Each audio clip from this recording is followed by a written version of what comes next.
La mayoría de las noches en Sevilla tienen un silencio que conforta, pero aquella no. Aquella estaba cargada con un peso extraño, como si algo se hubiese detenido en el aire. Yo estaba en la sala, revisando unos papeles del trabajo, cuando escuché el primer crujido. No era fuerte ni agresivo. Era un sonido tan leve que prometía pasar desapercibido, si no hubiera sido seguido por un segundo. Y un tercero. Era como si alguien caminara por nuestra casa con un cuidado calculado, dueño de una paciencia peligrosa. Me levanté pensando que era el viento, pero el viento no respira, el viento no murmura, y lo que yo escuché detrás de la puerta del pasillo no tenía nada de natural. Un susurro, apenas una exhalación, suficiente para congelarme. Fue ahí cuando entendí que no estábamos solos, y peor aún, que ellos ya sabían que yo estaba despierta. No tocaron la puerta, no hicieron amenazas, solo dejaron claro, con su silencio, que tenían el control desde el primer minuto. Mi esposo salió de la habitación preguntando qué ocurría. No tuve tiempo de responder. La luz se apagó como si alguien la hubiera arrancado de raíz. El latido de mi corazón fue lo único capaz de llenar la oscuridad. Escuchamos pasos lentos, deliberados, moviéndose por la casa con una tranquilidad que no pertenecía a nosotros. Y entonces, una frase llegó desde algún punto de la oscuridad. Tranquilos, será rápido, no gritada, no susurrada, dicha con una calma que resultaba más amenazante que cualquier arma. Corrimos hacia los niños. Mi hija temblaba, mi hijo sollozaba sin emitir un sonido. Nos encerramos en el cuarto, aunque sabíamos que una puerta no detiene a quien ya ha entrado sin permiso. No teníamos para dónde correr, ni cómo pedir socorro. Sevilla estaba durmiendo, ajena a nuestra pesadilla. Ellos, en cambio, parecían completamente despiertos, como si hubieran ensayado aquella noche una y otra vez. CTA. Antes de continuar, dime en los comentarios de qué ciudad y país estás viendo esta historia, para que yo pueda adaptar próximas narraciones a tu realidad. Entonces algo tocó la manija de la puerta, despacio, con una suavidad tan cuidadosa que parecía cariño. Pero era todo menos eso. Lo que vino después no fue ruido, ni golpes, ni órdenes. Fue tiempo. Un tiempo que se estiró, un tiempo que no obedecía a ningún reloj. Porque cuando las sombras decidieron entrar en nuestra casa, descubrimos que el miedo no corre, se instala, y hace de cada segundo una eternidad. Nunca pensamos que una noche normal pudiera transformarse en un recuerdo que nos perseguiría para siempre. Habíamos tenido un día común: colegio, trabajo, risas rápidas en la cena, y aún así, cuando la oscuridad cayó sobre Sevilla, algo cambió. No fue un ruido, ni una sombra, ni una advertencia. Fue una sensación, esa punzada en el pecho que te obliga a mirar 2 veces el mismo rincón, como si el aire estuviera intentando avisarte de algo que no puedes ver. Cuando descubrimos que no estábamos solos, ya era tarde. Lo más aterrador no fue cómo entraron, sino el hecho de que parecían conocer la casa mejor que nosotros mismos. Pasillos, puertas, ritmos, se movían como si hubieran memorizado cada metro. Ninguno hablaba alto, ninguno mostraba prisa, y esa tranquilidad, esa falta absoluta de urgencia, era el verdadero mensaje. No habían entrado para tomar algo y marcharse. Habían entrado para quedarse el tiempo que quisieran. Cada decisión que tomábamos, cada susurro, cada paso, parecía observado por ojos que no podíamos ver. Intentábamos mantener a los niños tranquilos, pero la casa entera se había convertido en un cuerpo extraño, respirando encima de nosotros. No sabíamos lo que querían. Dinero, objetos, información, nada estaba claro. Lo único evidente era que controlaban cada segundo, moldeando la noche a su propio ritmo, un ritmo que no tenía escapatoria. Si estás escuchando nuestra historia ahora, quizás sea porque en tu ciudad también existen noches que parecen demasiado silenciosas para ser inocentes. CTA. Antes de seguir, cuéntame en los comentarios de qué ciudad y país nos estás viendo. Saberlo me ayuda a adaptar estas narraciones a distintos lugares, porque nadie está completamente a salvo cuando la noche decide volverse un visitante más. Lo que vivimos esa noche en Sevilla no fue solo un robo ni solo una invasión. Fue la certeza de que, cuando alguien irrumpe en tu casa dispuesto a manipular tu miedo, tu hogar deja de ser un refugio. Esa noche descubrimos que hay puertas que no se cierran nunca más, aunque vuelvas a poner la llave. La noche había caído sin prisa, extendiéndose por las calles de Sevilla como un manto espeso que apagaba cada sonido. Dentro de casa, todo parecía rutinario. Los niños se habían dormido temprano, mi esposo revisaba unos correos en el móvil y yo ordenaba la sala antes de apagar las luces. No había nada fuera de lugar, nada que anunciara lo que estaba a punto de suceder. Sin embargo, una inquietud difícil de describir comenzó a instalarse en mi pecho, como si mi cuerpo supiera algo que mi mente aún se negaba a comprender. El primer ruido llegó tan suave que pensé que había sido mi imaginación. Un golpecito, apenas un roce, como si algo hubiera tocado la ventana del pasillo desde afuera. Caminé hasta allí convencida de que encontraría una rama movida por el viento, pero la noche estaba quieta, inmóvil, demasiado silenciosa para esconder una explicación natural. Cerré la cortina con un gesto rápido, sintiendo un escalofrío que me dejó alerta, aunque traté de ignorarlo. Minutos después, mientras guardaba unos juguetes en una caja, escuché el segundo ruido, más claro, más decidido, un clic metálico que no pertenecía a nuestra casa. Llamé a mi esposo, y él vino con una linterna en la mano, aunque ambos sabíamos que la electricidad funcionaba perfectamente. Revisamos juntos cada esquina del pasillo, cada puerta, cada ventana. Todo estaba en su sitio. No había señales de nada extraño, pero mi respiración ya estaba acelerada. Era como si la casa contuviera una pequeña exhalación que nosotros no conseguíamos escuchar del todo. Decidimos revisar la entrada. No por miedo, o al menos eso intentábamos creer, sino por prudencia. El pomo de la puerta principal estaba frío, más frío de lo habitual, como si alguien lo hubiera tocado hacía segundos. Mi esposo me aseguró que era normal, que quizá el metal estaba simplemente congelado por la noche. Pero Sevilla no tiene noches tan frías. Nos miramos en silencio, evitando decir en voz alta lo que ambos comenzábamos a sospechar. Fue entonces cuando escuchamos un sonido distinto a los anteriores. Un paso, clarísimo, preciso, proveniente del piso de arriba. El tipo de paso que no se confunde con nada, que no pertenece a la madera estirándose, ni a un aparato moviéndose con el viento. Era un paso humano. Mi esposo subió las escaleras con cautela, pisando despacio para no hacer ruido. Yo me quedé abajo, luchando contra la urgencia de gritar que volviera, que no se arriesgara, que algo no estaba bien. Pero el silencio que siguió fue peor que cualquier grito. Cuando llegó al final de las escaleras, la casa entera pareció contener la respiración. Él revisó primero nuestro dormitorio, luego el de los niños, después el baño. Todo vacío. Sin embargo, algo había cambiado. Me dijo que el olor era distinto, como si una corriente de aire ajena hubiera cruzado la casa, trayéndose consigo un aroma que no pertenecía a nosotros. Fue entonces cuando ambos supimos que aquello no era producto del viento, ni de animales, ni de la imaginación. Alguien había estado dentro, quizá aún estaba ahí. Decidimos despertar a los niños con suavidad y reunirlos en la sala. No queríamos alarmarlos, así que inventamos una pequeña historia sobre un sonido extraño y la necesidad de estar juntos. La mirada de mi hija, grande y brillante en la semioscuridad, me perforó el alma. Ella sabía. Los niños entienden el miedo antes incluso de saber nombrarlo. Se sentó en mis piernas, aferrándose a mi camisa con una fuerza que nunca había demostrado. Mi hijo se escondió detrás de su padre, muy quieto, como si supiera que cualquier movimiento lo delataría. Fue en ese momento, con todos juntos en la sala, cuando la luz se apagó. No se fue la electricidad del barrio. No se escuchó ningún transformador estallando. Simplemente desapareció. Como si alguien hubiera bajado un interruptor desde adentro. Un golpe seco resonó en mi pecho.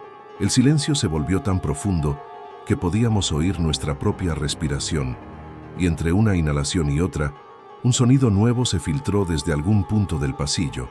Una respiración lenta, controlada, que no pertenecía a ninguno de nosotros. Mi esposo intentó encender la linterna del móvil, pero la pantalla no respondía. No era casualidad. Nada de lo que estaba sucediendo lo era. Los pasos comenzaron a acercarse, despacio, midiendo cada metro, como si quien caminaba quisiera que escucháramos su presencia, pero no su origen. Entonces, desde la oscuridad absoluta, una voz se elevó, no agresiva, no furiosa, simplemente segura de sí misma. «Tranquilos, será rápido». Ese murmullo quebró lo que quedaba de nuestra calma. En ese instante, entendimos que no era un robo improvisado, era una invasión premeditada. Nos abrazamos los cuatro, temblando en silencio. Nadie gritó, nadie corrió.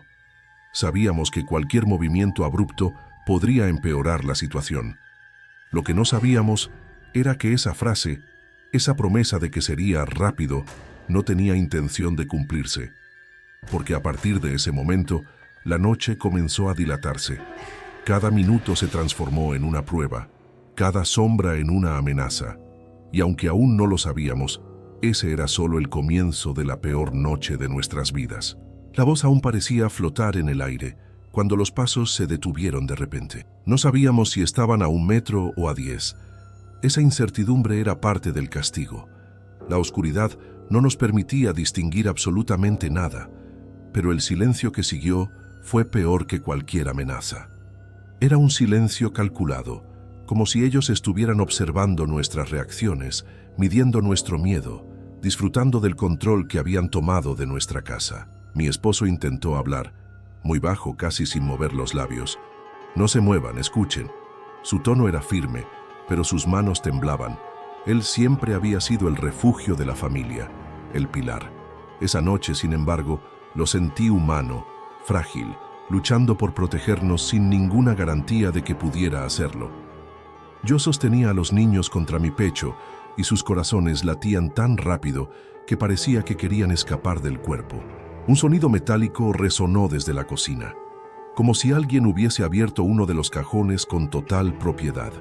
Después, otro ruido, el de una botella movida, el de unos platos desplazados. Ellos no estaban apurados, estaban revisando nuestra casa con la calma de quien siente que tiene todo el tiempo del mundo.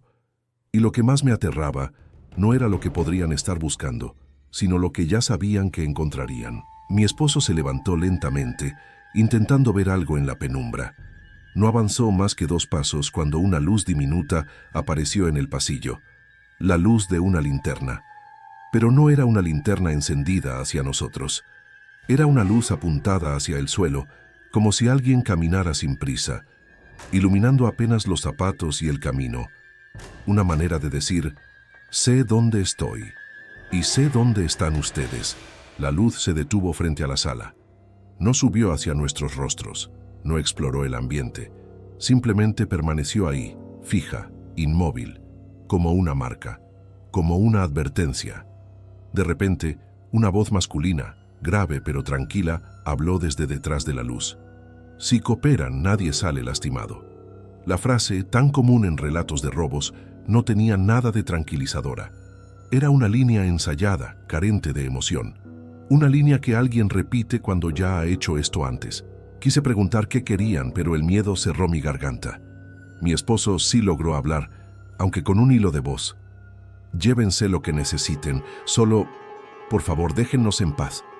El hombre detrás de la luz soltó una risa corta, seca, casi decepcionada. Ya veremos. No tengan prisa. Esa frase nos cayó encima como un peso imposible. No era un robo rápido. No era un asalto casual. No era un simple objetivo. Ellos no estaban improvisando. Ellos tenían un plan. Y nosotros no formábamos parte de la salida fácil. La luz se apagó de golpe, devolviéndonos a la oscuridad absoluta. Los pasos se alejaron, pero no hacia la puerta. Se movieron hacia el fondo de la casa, hacia los cuartos, hacia los lugares más íntimos de nuestro hogar. Mi hija apretó mi mano hasta hacerme daño. Mi hijo comenzaba a sollozar, intentando ser silencioso. Yo sabía lo que pasaba por sus mentes. Si están revisando nuestros cuartos, significa que van a quedarse. Decidimos avanzar lentamente hacia la cocina. intentando encontrar un teléfono, una salida, algo. Pero al llegar al umbral, un destello repentino bloqueó nuestro paso. No era un arma. Era la pantalla de nuestro propio televisor, encendiéndose sola. La imagen estaba completamente negra, pero el simple hecho de que se encendiera nos heló la sangre. Un segundo después, una voz surgió desde la sala. «No intenten nada». Era la misma voz, la misma calma, la misma seguridad. Ellos estaban viendo todo. Nos estaban vigilando, desde algún lugar que no podíamos identificar. Mi esposo se quedó paralizado, entendiendo que cualquier movimiento podía ser observado, interpretado, castigado. Nos tomó de la mano y retrocedimos juntos hasta el centro de la sala.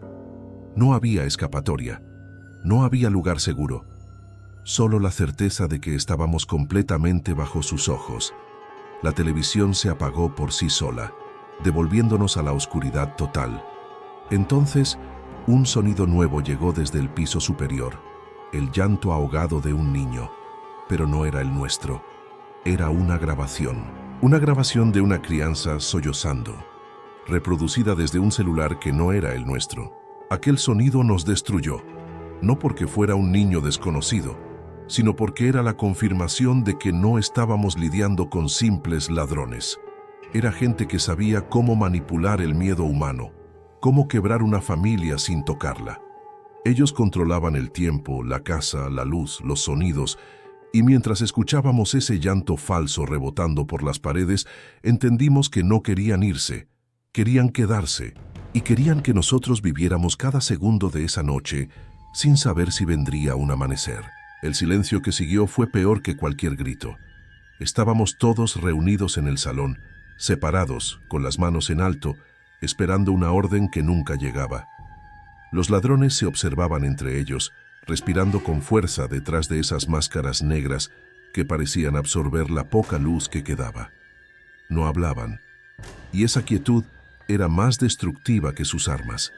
Podíamos sentir que estaban decidiendo algo, y nada en sus miradas sugería que querían irse rápido, como habían prometido al entrar. Uno de ellos dio un paso hacia mi madre. No la tocó. No dijo una palabra. Solo se inclinó suavemente hasta quedar a escasos centímetros de su rostro, estudiándola como si estuviera evaluando su miedo. Yo sentí mis uñas hundiéndose en mis rodillas, incapaz de apartar la mirada. Ese gesto calculado, esa pausa fría, ese análisis silencioso, fue como si él estuviera eligiendo por dónde empezar a rompernos. Mi madre temblaba, sin poder sostener la mirada, y aún así él parecía disfrutar del terror que ella intentaba contener. El más alto, claramente el líder, habló por primera vez desde que entraron. «Separadlos». Esa palabra nos quebró de inmediato. Intentamos mantenernos unidos, aferrándonos unos a otros, pero ellos actuaron con una rapidez que nos dejó sin aliento. Me arrancaron de las manos de mi padre con una fuerza que me hizo perder el equilibrio. Nos llevaron por pasillos diferentes, sin explicarnos nada, como si su único propósito fuera arrancarnos cualquier rastro de seguridad. Cada paso que daba por ese pasillo oscuro me hacía sentir más lejos de mi familia, como si estuviera siendo tragado por una casa que ya no nos pertenecía. Me dejaron en mi habitación, pero no cerraron la puerta del todo. La dejaron entreabierta, una rendija por donde el miedo podía deslizarse con libertad. Y entonces empecé a escucharlo todo. Cómo movían muebles, cómo abrían cajones, cómo arrancaban cosas de su sitio. No estaban solo robando, estaban desarmando nuestro hogar pieza por pieza. Pero lo peor eran los susurros, tan suaves que parecían diseñados para que yo los escuchara. Hablaban de nosotros, de quién parecía más fuerte, quién se rompería primero, quién debía ser vigilado. Cada frase me hacía sentir como si estuvieran arrancando algo más que objetos. Estaban violando nuestra intimidad, nuestra historia, nuestras rutinas, nuestra vida. Acerqué la frente a la puerta y traté de no llorar, pero entonces escuché una frase que me dejó paralizado. Con la pequeña primero. No sabía si hablaban de mí o de mi hermana. No sabía si era una amenaza real o una tortura psicológica. Solo sentí cómo mi respiración se volvía pesada, como si el aire se hubiera convertido en una sustancia espesa imposible de tragar. Después, oí pasos acercándose a mi habitación. Pasos lentos, pesados, seguros. Me aparté instintivamente hasta golpear la espalda contra la pared, imaginando todas las posibilidades más oscuras. Cuando la puerta se abrió del todo, apareció el ladrón más joven. No entró. Solo se quedó parado en el umbral, con la cabeza ligeramente inclinada, observándome como si fuera una presa demasiado fácil. La sombra que proyectaba hacía que pareciéramos dos criaturas atrapadas en realidades distintas. Entonces habló, con una calma que me heló la sangre. ¿Sabes qué es lo peor del miedo? Que siempre puede empeorar. Y sonrió. Un gesto mínimo, casi imperceptible, pero lo suficientemente cruel como para destruir cualquier esperanza. Luego se marchó con la misma tranquilidad con la que había llegado, dejando la puerta aún más abierta, como si quisiera obligarme a imaginar todo lo que podrían hacer. Ese hueco oscuro parecía respirar. Volví a escuchar a mi familia. Mi madre lloraba. Mi padre intentaba razonar, su voz quebrada chocando contra la impasibilidad de los ladrones. Uno de ellos gritó que se callara. Cada sonido era un golpe directo contra mi pecho. Yo quería correr hacia ellos, quería defenderlos, quería bloquear con mi cuerpo cualquier cosa que pudiera lastimarlos. Pero mis piernas no respondían. El terror había tomado control. Miré el reloj en la pared, 00:37. Solo 37 minutos desde que habían entrado, y ya parecía que llevábamos horas atrapados en aquella pesadilla. Entonces escuché la voz del líder nuevamente. «Traedla aquí». Esa frase cayó sobre mí como un peso insoportable. Los pasos volvieron a resonar por el pasillo, pero esta vez eran más decididos. Yo sabía que venían por alguien, pero no sabía por quién. Era esa incertidumbre la que desgarraba la mente. Vi la sombra de los ladrones pasar por delante de mi puerta, pero no se detuvieron. Siguieron avanzando hacia la habitación de mi hermana. Lo que escuché después fue un grito corto, sofocado, como si alguien hubiera puesto una mano sobre su boca demasiado rápido. Mi cuerpo se dobló por el impacto del miedo. No sabía qué le estaban haciendo. No sabía si estaba bien. No sabía si iba a volver a verla. Solo supe en ese instante que aquello ya no era un robo, no era un secuestro, era un juego psicológico conducido por hombres que habían descubierto que el terror era la forma más eficiente de destruirnos, y nosotros estábamos completamente indefensos ante ellos. El grito de mi hermana seguía vibrando en mi cabeza cuando uno de los ladrones cerró la puerta de su habitación de un portazo. Ese golpe seco recorrió todo el pasillo como un trueno contenido, como si la casa entera hubiese sentido el impacto. Me quedé inmóvil esperando escuchar algo más, una voz, un llanto, un forcejeo, cualquier señal que me dijera si ella seguía consciente, si estaba a salvo, si todavía podíamos imaginar un final menos cruel. Pero lo único que persistía era ese silencio áspero, un silencio que parecía crecer con cada segundo. La voz del líder volvió a romper la calma, profunda y cortante, arrastrándose por las paredes como si pudiera atravesarlas. Si alguien intenta algo, la niña será la primera. No gritó. No necesitó hacerlo. Su tono era tan frío, tan indiferente, que cada palabra pesaba como una amenaza definitiva. Escuché a mi madre suplicar entre sollozos, ofreciéndoles todo lo que teníamos, pidiendo que no le hicieran daño a su hija. Pero el hombre soltó una risa breve, seca, como si el miedo de mi madre fuese apenas un ruido más dentro de su noche. Intenté acercarme a la puerta de mi cuarto, pero mis piernas casi no respondían. Di apenas 2 pasos antes de que uno de ellos apareciera en el pasillo y me señalara de manera brusca. «Tú, quieto». Me quedé congelado. El hombre avanzó hasta quedar tan cerca que pude notar el olor metálico de su arma, mezclado con el sudor impregnado en su ropa. Se inclinó un poco hacia mí y murmuró: «No nos obligues a ser creativos». La palabra creativos cayó sobre mí como una sombra. No sabía exactamente qué significaba, pero sí sabía que no quería descubrirlo. Cuando él se alejó, el silencio no volvió. Comencé a oír cómo arrastraban algo pesado en el salón, un mueble, una mesa o a alguien. Mi padre gritó mi nombre una vez, pero fue interrumpido por un golpe contundente que me heló el cuerpo. Cubrí mi boca con ambas manos para no emitir ningún sonido. El piso de madera parecía vibrar con cada paso que daban, como si la casa misma estuviera conteniendo la respiración. De pronto, la puerta de mi cuarto se abrió sin aviso. Era el ladrón más joven, el mismo que había sonreído antes. Cerró la puerta tras él, dejándonos a los dos encerrados en un espacio demasiado pequeño para la tensión que lo llenaba. «Tranquilo», dijo, con un tono que no tenía nada de tranquilizador. «Solo voy a revisar algo». Se acercó a mi escritorio y empezó a abrir mis cajones con una familiaridad inquietante. Sacó mis cuadernos, mis lápices, mis tareas. «Eres muy ordenado», comentó hojeando mis libretas. «Sería una pena que todo esto terminara manchado». No terminó la frase. Me miró y no hizo falta. Dejó mis cosas y se acercó un paso más. Retrocedí hasta sentir la pared fría contra mi espalda. Él me observó en silencio, como si buscara el punto exacto donde el miedo comenzaba a desmoronarme. «A que tu familia te ve como el fuerte», murmuró. «Pero yo diría que eres el que más miedo tiene». No pude responder. «Eso es perfecto», susurró. «El miedo real sirve más que los gritos». Y salió de la habitación, dejando la puerta apenas entreabierta, como si quisiera que la oscuridad del pasillo entrara poco a poco. Minutos después, escuché el llanto de mi hermana. No era un grito, era un sollozo casi sin aire, como si alguien la obligara a quedarse en silencio. Ese sonido me partió por dentro. Quise correr hacia ella.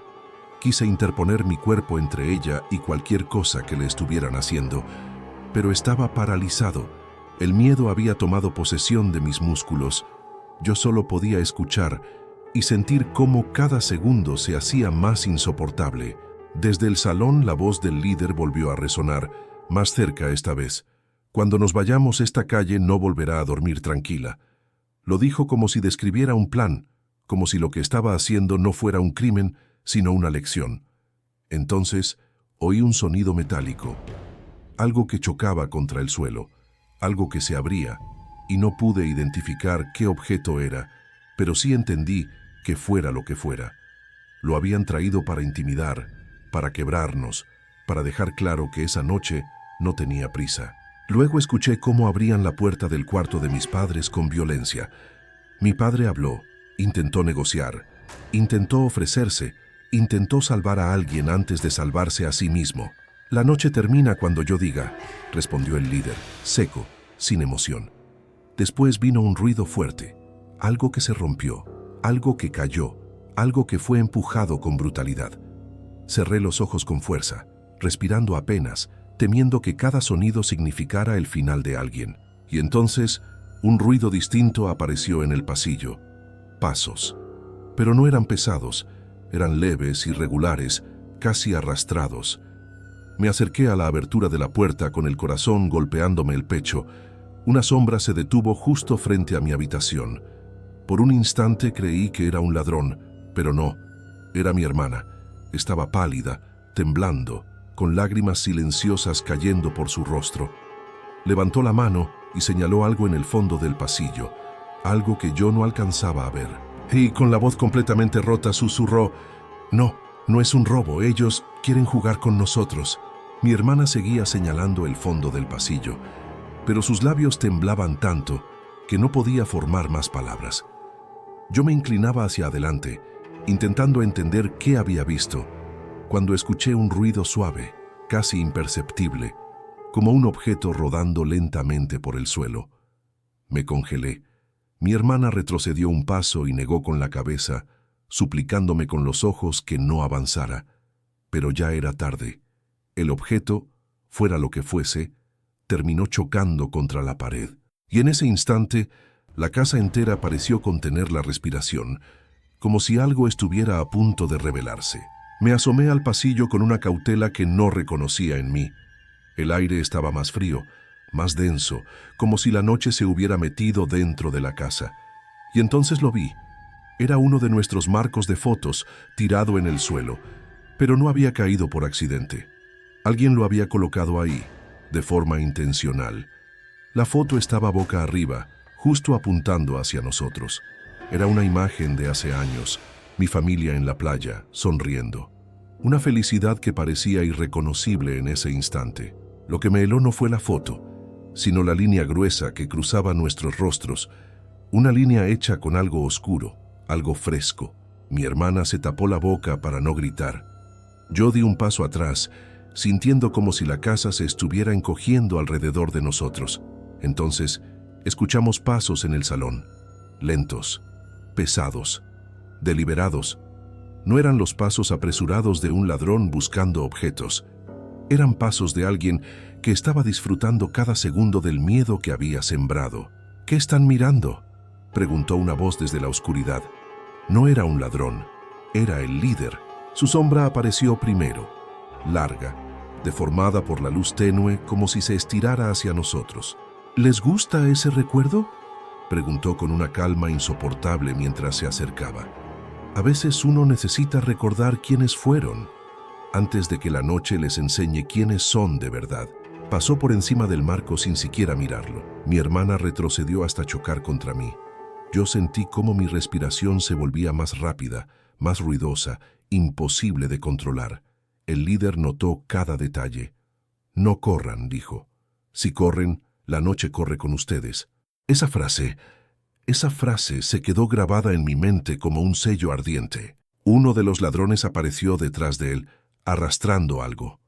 Al principio pensé que era una bolsa, algo relacionado con el robo. Pero no, eran cuerdas, muchas cuerdas, y en ese instante lo entendí todo. Ellos no estaban allí solo para llevarse objetos. Querían control, querían poder, querían esa sensación enfermiza de decidir el destino de una familia entera. «Tráelos», ordenó el líder. El ladrón llevó las cuerdas al salón, donde mi madre y mi padre estaban arrodillados. Apenas los vi por un segundo, pero bastó. Mi padre tenía sangre en el rostro y mi madre temblaba tanto que apenas podía mantenerse erguida. Mi hermana me apretó la mano con una fuerza desesperada. Yo quería correr hacia mis padres, quería lanzarme contra los ladrones, quería detener todo aquello. Pero cuando intenté dar un paso, el líder levantó la mano y dijo: «Ni lo pienses», y su mirada me vació por dentro. Era una mezcla de estudio y desprecio, como si estuviera calculando exactamente cuánto podía quebrarnos sin siquiera tocarnos. «Si te mueves», continuó, «entenderás por qué nadie en esta calle va a dormir tranquilo cuando nos vayamos». No necesitaba gritar. Sus palabras pesaban más que cualquier arma. Nos obligaron a avanzar hacia el salón. Caminábamos despacio, como si cada paso pudiera desencadenar algo irreparable. Cuando llegamos, vimos la escena completa. Mi madre con las manos atadas, mi padre con una cuerda apretada alrededor del torso, luchando por permanecer de pie. Los ladrones los rodeaban con una calma monstruosa, como si estuvieran repitiendo un ritual. «¿Saben qué es lo peor de una familia?», preguntó el líder mientras caminaba entre nosotros. «Que siempre hay alguien que rompe primero». Y se detuvo frente a mi hermana. Mi corazón se detuvo con él. «¿Que ella?», dijo señalándola. «Siempre es el más joven». Mi hermana empezó a llorar, pero sin emitir un sonido. El miedo era tan profundo que ni siquiera podía sollozar. Me moví instintivamente para ponerme un poco delante de ella, un impulso inútil, pero inevitable. El líder inclinó la cabeza, observándome como si fuera un experimento interesante. «Mírenlo», dijo a los demás. «Quiere ser héroe». Uno de los ladrones soltó una carcajada. Otro murmuró: «Podemos empezar por él». Pero el líder levantó la mano. «No, no todavía. Quiero que vean, quiero que entiendan». Y en ese instante comprendí que aquello no tenía nada que ver con dinero. Era pura y deliberada crueldad. Entonces ocurrió algo inesperado. La luz del pasillo titiló. Solo un parpadeo, pero suficiente para sumergir la casa en una oscuridad total por menos de un segundo. Mi hermana soltó un gemido ahogado. Mi madre empezó a rezar. Yo sentí que la propia casa se estaba rindiendo. «Ah», murmuró el líder.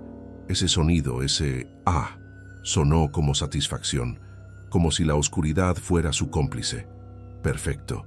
Y cuando la luz volvió, él estaba más cerca de nosotros, demasiado cerca, como si hubiera aprovechado ese instante de sombra para deslizarse sin ser visto. Mi hermana se quedó paralizada. Yo también. Algo había cambiado. Aún no sabíamos qué. El líder se inclinó hacia nosotros, tan cerca que pude ver sus ojos detrás de la máscara. La noche ya eligió, susurró, y ustedes van a recordar cada segundo. Entonces levantó la mano, y los ladrones detrás de él tensaron las cuerdas, preparándose para algo que no pudimos anticipar. Mi hermana me agarró del brazo, mi madre gritó mi nombre, y yo, por primera vez en toda la noche, tuve la certeza absoluta de que no íbamos a salir vivos. Porque en ese momento entendí algo. Ellos ya no estaban robando nuestra casa, estaban reclamando nuestra noche. Y noches como esa no siempre terminan con sobrevivientes. Cuando finalmente amaneció sobre Sevilla, la casa seguía en pie. Pero nosotros ya no éramos los mismos. Los ladrones se habían ido horas antes, dejando atrás un silencio tan profundo que parecía un eco de lo que no se atrevieron a llevarse: nuestras vidas. Ese silencio fue lo que más nos persiguió, porque no era un silencio de alivio, sino de advertencia, como si la noche, incluso después de irse, insistiera en recordarnos que nada de lo ocurrido había sido un accidente. Ellos habían elegido nuestra casa, habían elegido a nuestra familia, habían elegido el miedo que querían dejar grabado en nosotros. Durante semanas, cada crujido de las paredes nos hacía estremecernos. Cada coche que se detenía en la calle parecía una señal de que algo iba a repetirse. Dormíamos juntos en la sala, con las luces encendidas, intentando convencernos de que la puerta estaba cerrada, de que las ventanas eran seguras, de que nadie regresaría. Pero cuando ves a alguien caminar por tu hogar como si fuera el dueño, nunca vuelves a confiar del todo en la idea de seguridad. La casa seguía allí, sí, pero ya no nos pertenecía. Era un lugar marcado, impregnado de recuerdos que no podíamos borrar. Hoy contamos lo que vivimos no para revivir el terror, sino para advertir. Porque la noche que cayó sobre nosotros en Sevilla no es única. En cualquier calle, en cualquier barrio, en cualquier hogar donde alguien piense, aquí nunca pasará. La noche puede elegir diferente. Y cuando lo hace, cuando decide entrar sin permiso, la verdadera pregunta no es si vas a sobrevivir, sino cuánto de ti quedará atrapado allí para siempre.